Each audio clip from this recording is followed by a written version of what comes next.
Now, we've spoken so far about 4 levels, and we're coming to the highest level, the level we call Yechida or oneness, where God and all of creation is going to be involved in this. But before we get there, one way to understand it and to reframe everything so far is to ask this question.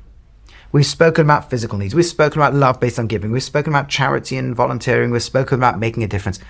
But is this all just about how to make me a happier, more fulfilled, satisfied, and pleasurable person? If so, isn't this just a more sophisticated way of being selfish? If I'm going to love in relationships by giving because it makes me happier and feel more fulfilled, or I'm going to give charity because it makes me happier and more fulfilled, isn't this just sophisticated selfishness? So it's a good question. It's a fair question. And I think to answer the question, we have to think carefully about what we mean by selfish and its opposite, which is selfless. Now, if you take the word selfless in English and take it literally, it sounds like what it's saying is you do something without the self. Well, that's obviously nonsense, because the self has to want to do it. No, but I want to do it because it's true or right. Yeah, but something inside you has to want to do what's true or right. No, but I want to do it because it's good. Well, something inside you has to want to do what's good. You can never do anything without the self. It's always the self doing it. So what are we trying to get at when we talk about selfish and selfless?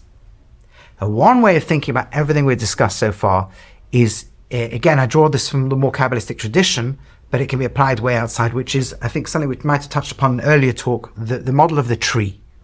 The tree in which, if you imagine every twig in the tree as a conscious entity, and the leaves vying, pushing past each other. I want the sunlight, no, I want the sunlight. I want photosynthesis, no, I do. Right? And they're all fighting and battling until the twig starts to realize, one sec, we're actually part of the same little branch. And the branches then realizing we're part of the same bough, and the boughs realizing we're part of the same tree. That's like us on the lowest level of pleasure, on the lowest level of fulfillment, when we're just activating the nefesh, that lowest part of our soul. We are my sense of self is this piece of protoplasmic flesh. And everything out there in the world is for me to take from. Feed me now. And then as we go deeper to love, based on giving, what starts to happen is my sense of self is no longer one twig with one leaf, but a bunch of them together, a group of other people, perhaps connected because of giving, but somehow we've gone deeper into myself and found a point of connection with other.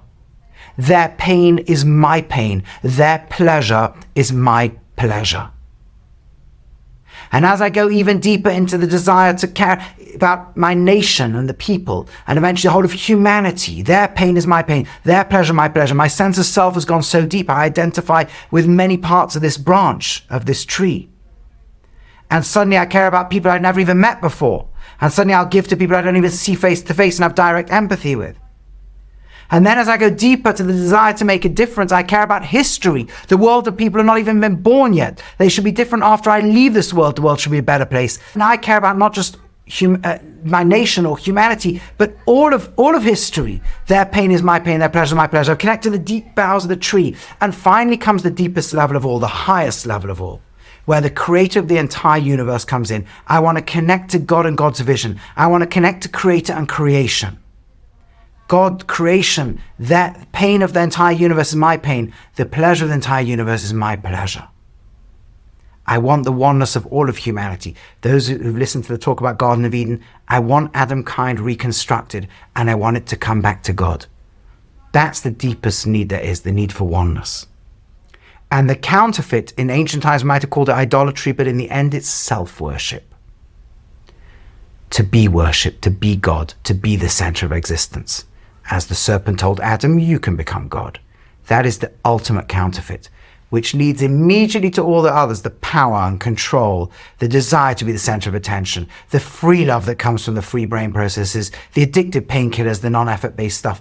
All of that is always, the counterfeits are always self-centered. The real needs, the higher you go, the deeper you go, the more you connect, the more you plug in, the more we become one. And that, in many ways, is the Jewish model of all of this. Happiness, fulfillment, meaning in life, purpose. It's this set of concentric circles.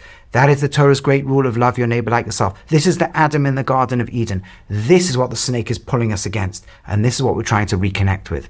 And all of Torah is about how to have a relationship with God and a relationship with man. And in fact, when we use words like sin, so not criticizing other thought systems, but when we use English words to describe spiritual systems, we're using a culture and a heritage that came from a different religious tradition, perhaps Christianity or before it paganism and so on. And often this notion of sin is that man is inherently evil, doomed, and needs faith to escape and so on, to have salvation. And we're not criticizing other systems here, but in the Jewish thought system, the word is not sin, it's chet. And chet is a biblical word that, yes, it means when you do wrong, but it also refers to archers and slingers who miss their target. It is telling you what you're trying to get, where you're trying to aim would be right, but you don't have to quite aim there. Deep inside you, what you're really looking for, the real needs are good. You have just slipped into counterfeit. That's all. The other word for sin is averah, which literally means to pass over. You've transferred from your real needs to sin. But this is saying ultimately humans are good. We're not evil. Sin is not who we are. Those counterfeits are not who we are. The more we can plug into the real needs, the more what we are really is actually good.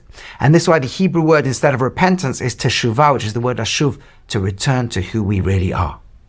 And of course in life we're going to live between the counterfeits and the real needs. Our job is, can we do more and more of the real, taste the real goodness, the real fulfillment, what really we're after in this world, and be able to wean ourselves off and need less and less of the counterfeits.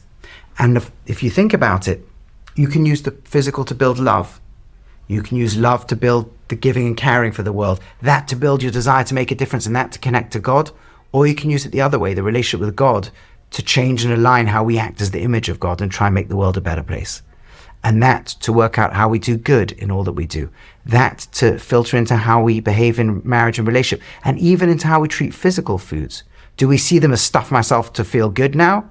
Or is it, no, I want to have the energy to do good, and eating is actually an act of responsibility. If we're taking the vegetable or animal of the world, what good am I going to do that I took its resources? What giving am I going to do in the world? Can I taste the goodness of God and develop my love for God and the world, my responsibility in the world, and so forth? So we've covered a lot of material here. Hopefully we've shown some teachings that can be useful on whatever level of belief or observance anybody watching this is on. But we've also potentially shown and answered this opening question, why is it that so much of humanity may not experience the happiness? The answer is because deep inside we have many needs, and too many people focus only on the lower needs or get lost in the counterfeits. The more we can focus on all the needs, especially the higher needs, and live away from the counterfeits, the more we can become blessed ourselves and a blessing to the world. One of the first things God tells Abraham is lech lecha, go for yourself. In fact, the very first words he tells Abraham in the Torah, go for yourself. Or literally go to yourself. Go on a journey of self-discovery. And then he says a verse or two later, through you then will be blessed all the world. When you get in touch with who you are, you become a blessing to the whole world. And this hopefully has helped us model and understand many Jewish teachings. You'll see so many of the things we try and stay away from are counterfeits. Or we have a day like Shabbat where we switch off all control and power over the world to connect ourselves more deeply to the higher needs and to all the real needs and so forth. And this can become a useful framework for thinking about Judaism, thinking about life, and hopefully this has given us a lot of food for thought to continue our own Jewish journey as well.